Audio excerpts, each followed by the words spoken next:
دي احنا دلوقتي واقفين في قسم اسمه قسم التسديه او الوارنينج بيم. قسم التسديه ده او قسم التسديه بيحصل فيه نوع من ان انا بسحب الخيوط دي، بجمعها وباخدها باختصار كده على مصطلح اسمه مطوه السده او الوارنينج بيم. الوارنينج بيم دي بتطلع تخش بعد كده عندي قسم اسمه قسم النسيج.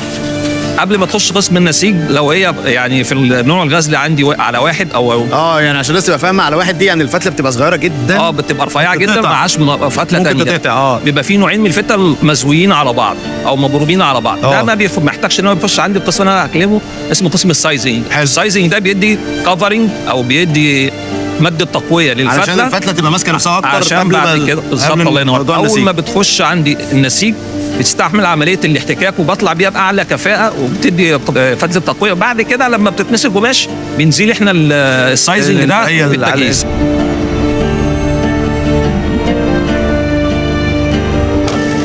طيب باشمهندس ايمن، احنا دلوقتي معانا القماش، ازاي بنقدر نوصل من القماش ده للقميص في النهايه؟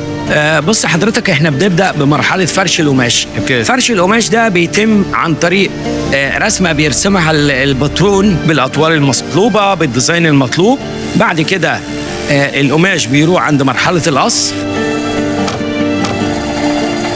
بعد ما قصينا هنا عند الترقيم. حلو. ايه اللي بيحصل هنا بقى؟ ده النهارده انا فرشت بالشكل اللي حضرتك شفته.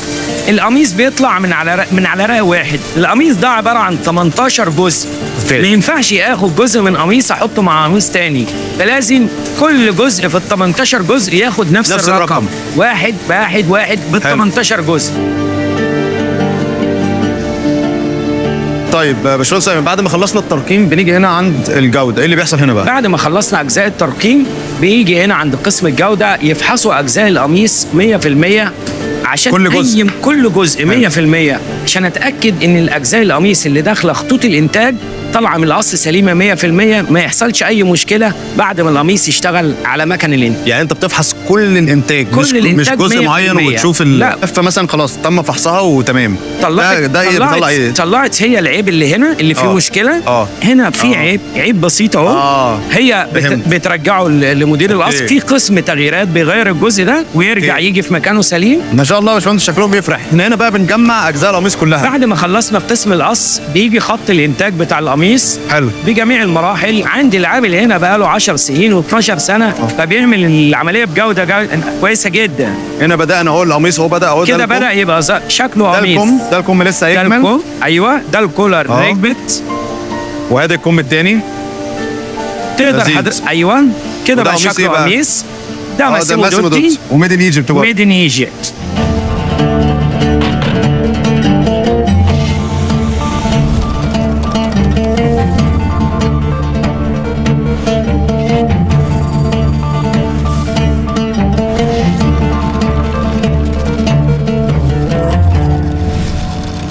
تمام، احنا جمعنا القميص كله واتكوى وتقريبا خلاص هو في مراحله النهائيه. القميص هنا في المرحله دي بيبقى جاهز انه ياخد الاكسسوار كامل بتاعه، الحاجات اللي فيها السعر وكده، والبرايس تيكت والالارم.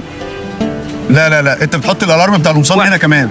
عشان انا ما ينفعش اشحن القميص للزبون بالطريقه هو متطبق ومكيس. يبقى انا بشتري قميص من محل افتحه عشان اركب فيه الالارم. لا ما ينفعش. هو جاهز ان هو جاهز يعرضه في الباترينا في المحل عنده، مش كلام تاني. يعني لو خرج خلاص من هنا هيصفر القميص. طبعا ممكن حد يدينا قميص متطبق خطيره.